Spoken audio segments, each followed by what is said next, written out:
कुंदन जी और संजय जी, आज हमारे पीटीआई के एडिटर हैं मनोहर सिंह जी, जो दिल्ली पत्रकार संघ के अध्यक्ष हैं, वो आने वाले हैं। पार्लियामेंट में केंद्रीय बजट निर्मला सीतारमण जी का भाषण हो रहा है, उसको कवर कर रहे हैं, वो आने वाले हैं।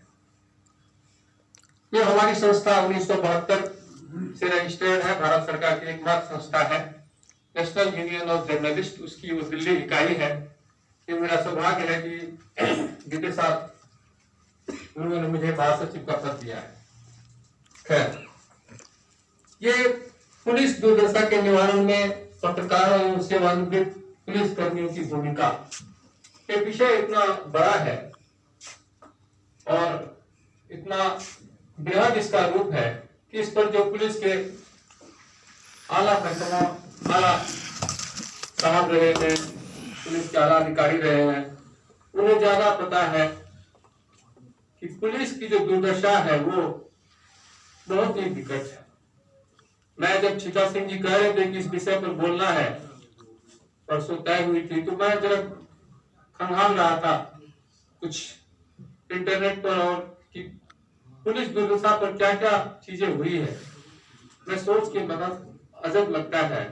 और एक पुलिसकर्मी की रिपोर्टिंग करते हुए अभी कर ही रहा हूं लगातार 20 सालों से 22 सालों से, मुझे यह अनुभव हुआ है कि जो अंग्रेज के जमाने का कानून है, जो 1861 से चली आ रही है, जब तक उसमें बदलाव नहीं होगा और उसके बदलाव के जो तरीके सरकार ने अपनाए हैं, चाहे 77 में हुआ, आपने जिक्र किया 67 में, फिर पद्मनाभन रिपोर्ट बनी और अंत में तो प्रकाश सिंह साहब ने जो बीएसएफ के महानिदेशक रहे, उन्होंने सुप्रीम कोर्ट में दायर किया कि पुलिस का क्या दायित्व होना चाहिए आप लोगों के प्रति, और पुलिस के सामने जो परेशानी है, मैं कई बार जनाब दिल्ली पुलिस के कर्मचारी यहाँ हैं, मुझे जानते हैं अच्छी तरीके से, पुलिस का जब एनुअल कॉन्फ्रेंस होता है तो एक सवाल सबके जहन में रहता है कि अमलेश राजू को जरूर पूछेंगे। ये पिछले 15 सालों से तो मैं देख ही रहा हूं, अजय राज शर्मा, आर.एस. गुप्ता, के पॉल, बी.एस. बस्सी, डगवाल, सबको देख रहा हूं। एनुअल कॉन्फ्रेंस में चर्चा होती है कि अमलेश जी को जरूर ऐसा बात पूछेंगे तो पुलिस की भलाई के लिए होगा। क्या हुआ साहब, आप सामने बैठे हुए हैं, और सारे कमिश्नर जो भी रहते हैं एनुअल कॉन्फ्रेंस में, उन्हें यह मलाल रहता है कि अमलेश जी को थोड़ा सा रोका जाए अमलेश जी को। मैं उन्हें यही कहता हूं कि मैं पुलिस की बात करता हूं। दिल्ली पुलिस के 28 साल रिटायर हो गए, 28 साल तक पीआरओ रहे गोवा। उन्होंने कहा कि अमलेश, पुलिस की रिपोर्टिंग का जो है, 4 मरे 3 घायल, बलात्कार हुआ, कुकर्म हुआ, मानवीय पक्ष को हमेशा रखना चाहिए। और मुझे ये गर्व है कि मैंने दिल्ली पुलिस की कम से कम 50 स्टोरी ऐसी की होगी, उनके एसोसिएशन की, जिन्हें कोई छूता नहीं है। उनके बिल्डिंग की सकरपुर बिल्डिंग में कोई बिल्डिंग गिर गया, पुलिस कर्मियों के बच्चों को इंस्टीट्यूट में भर्ती कराना है, वो स्टोरी मैंने करा। मुझे इस बात का संतोष है।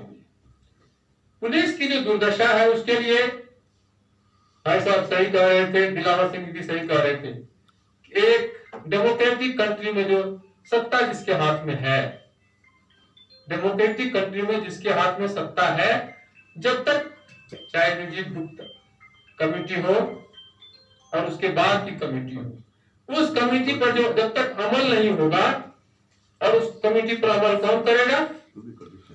उस कमेटी पर अमल करेगा जो हमारा संसद है। संसद के अधीन जो कमेटियां हैं, संसद के अधीन जो समितियां हैं, वो करेगा। लेकिन ये नहीं हो रहा है। आज हम लोग दिल्ली पुलिस की कार्यप्रणाली को जानते हैं, देखते हैं, नजदीक से देखते हैं। पुलिस की दुर्दशा में पत्रकारों की जो भूमिका है वो मैं नहीं कहूंगा। मैं इसलिए नहीं कहूंगा कि मैं पत्रकार बिरादरी से हूं। अभी मेरी उम्र जो है 50 साल है, मुझे 10 साल और नौकरी करनी है। मैं पत्रकारों की जो भूमिका है वो मैं नहीं कहूंगा, लेकिन एक एक्टिविस्ट के नाते मैं कई जगह गांधीवादी संस्थाओं में और एक दो कमिटियों में हूँ, मेंबर में जाता हूँ जो व्याख्यान देने, तो मैं ये कहता हूँ कि रवीश कुमार ने एनडीटीवी का कहता है कि गोदी मीडिया तो पत्रकारों को बहुत भय होता है, पत्रकारों को डर होता है, क्योंकि पत्रकारिता जो है जिस मिशन से लोकतंत्र के चौथे स्तंभ की जो मान्यता उसे दी गई है वो कोई कॉन्स्टिट्यूशन में लिखा हुआ नहीं है, भारत के संविधान में कहीं लिखा नहीं है कि पत्रकारिता लोकतंत्र के चौथे स्तंभ है।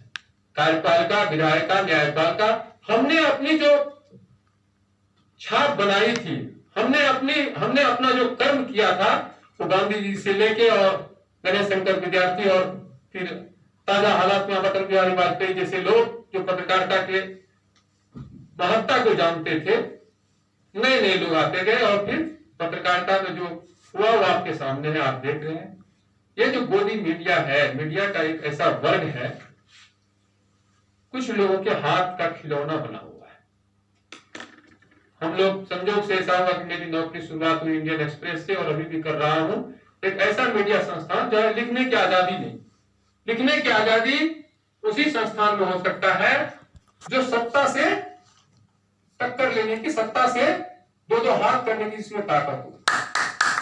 और ये क्योंकि हम लोगों का अखबार इंडियन एक्सप्रेस के जो मालिक थे रामनाथ गोयनका, उन्होंने सत्ता से पंगा लिया था, सत्ता से दो हाथ करने की जहमत उठाई थी।